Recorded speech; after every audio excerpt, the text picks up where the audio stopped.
Hi, my name's Jay, and welcome to the channel. On this channel, we'll be discussing history, and weekly I'll go over some of the top news stories that I think will be important.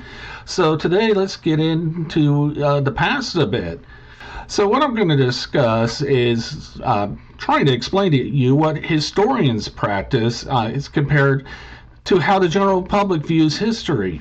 The majority of this week's post is based on my experiences, discussions with classmates and professors during my master's coursework, and is reinforced by the American Historical Association survey, History, the Past, and Public Culture, results from a national survey, which was released back in 2021, and it's, if you see the slide, it's still there on the AHA's website for you to go and view it. I definitely think it's a fascinating read.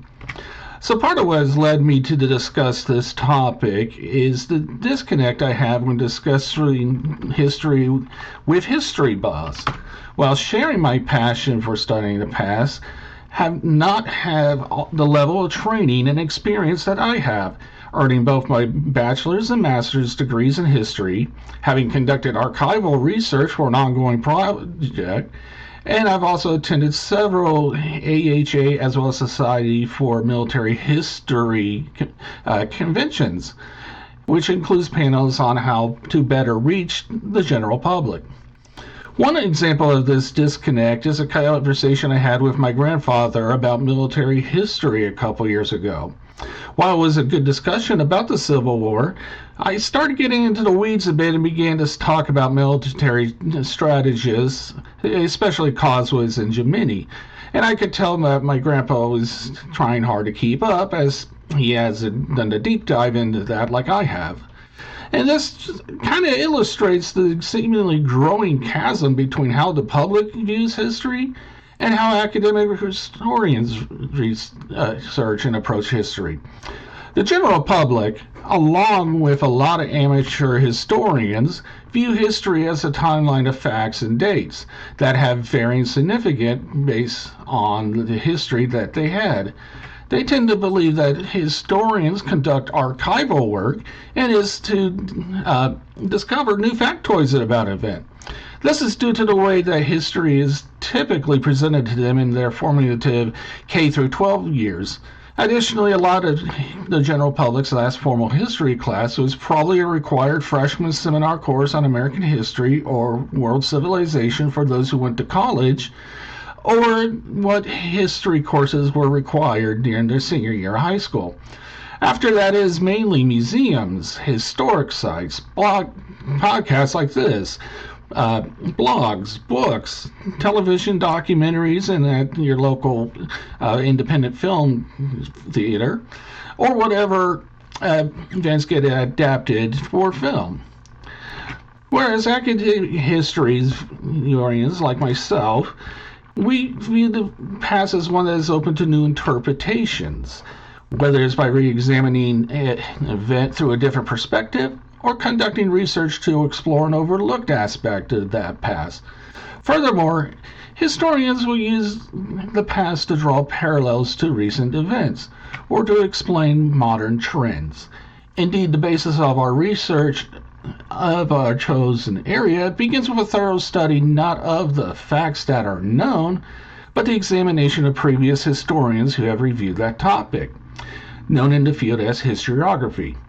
In other words, academic historians discuss and study interpretations, not facts, whereas the public and history buffs learn facts and dates, but have little to do with the interpretations. Additionally, historians will accept an interpretation to be closest to what occurred after a thorough study of the historiography and comparing that to the original source material.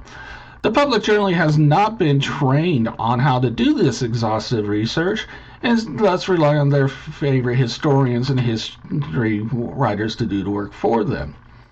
This craft of researching and writing history has been largely unchanged since it was introduced in the early to mid-19th century, led by forward-thinking historians including Leopold von Ranke, Georg Wilhelm Friedrich Hegel, and Karl Marx. The historical process starts with a thorough study of historiography, or the secondary sources, of the chosen topic, and thus gaining an understanding of the evolving interpretations that exist. Then one develops a hypothesis that they believe is plausible, and only then do they go to the archives and conduct research of the primary sources to see if the existing facts support the new interpretation, and refining that hypothesis until it is ready to be written down and submitted for peer review prior to being published in a journal or as a monograph. When reading the Quarterly American Historical Review, historical monographs and essay compilations from university presses, or attending panel discussions at the AHA annual meeting, the majority of what is being discussed are new approaches to studying history and new interpretations of the past. In all actuality, when it comes to history, as far as trained historians are concerned, the facts do not change and have never changed. It is the interpretation that has changed and evolved over time as the past is examined by different points of view and perspectives. Like in my example with my grandfather, while I'm a naval historian and my interest in research is not on battlefield accounts, my interest is in strategy, strategic planning, and how a military force prepares for the next war. Thus lies the basis of the disconnect between historians and the public. The professionals discuss interpretations of the past, whereas amateurs just want the facts and dates. The public does not want to or care to learn how to interpret the past, thus leading to backlashes against textbooks for K-12 schools being updated to reflect the current historiography, or accusations of college students being brainwashed by their professors. For reasons that are as varied as we are a diverse nation, most of the public, especially on the political right, feel it is necessary to demonize college educators simply because what is taught at that level and is widely accepted by academics. And it has evolved and changed since the time of their last formal class. In recent years, the 1619 Project showed how easily these outside academia and professional historical societies will demonize how currently accepted historiography as it challenges their large-held beliefs and positions, especially in older generations, as the general public does not keep up with current trends in historical research, and individuals' understanding of the past could be decades or generations behind academic history. Therefore, what is made out to be controversial in the public, especially by the so-called culture warriors, is not controversial in the academy. A lot of times the academy is decades, sometimes generations ahead of the public, and in all aspects of society, including history. Thus it is important that one must understand that historians approach the past differently than the public, seeking new interpretations of history, not just learning facts and figures. Furthermore, academic historians are specialists, not just in their efforts in researching the past, but what era and subject they study. There are historians that all they focus on is gender history, others environmental history. Some others specialize on one era, such as the Victorian era or post-World War II Latin America, to name a few.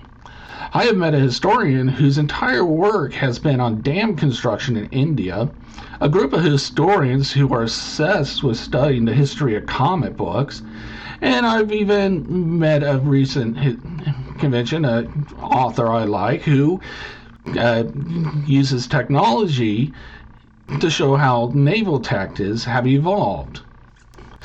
Like I mentioned earlier, I am a naval historian. Prior to getting my master's, my focus was on the Pacific War, but since then I shifted my research to the period between 1889 and 1914, focusing on how American naval policies were influenced by the introduction of Alfred Thayer Mahon's theory of sea power. From my experience, the public generally does not dig that far into the weeds like a historian would. Most of the folks outside the historical profession read history as a hobby, as an escape to a simpler time, or out of curiosity. Unlike historians, the average person has not developed the skills needed to conduct a focused study of the past by studying all the historiography, building hypotheses, making a trip to archives, and bringing all the data into a cohesive report. So over the next few months and weeks, I'm going to go over some of the higher level concepts that historians take into consideration when doing our work, and also hope to give you a better understanding of how all that goes. So I hope you like this content. Please like, subscribe, share this with folks you think would be interested. If you do comment, please cite your sources and be civil, as we just all want to be on this journey to learn together. Until next time, have a good day.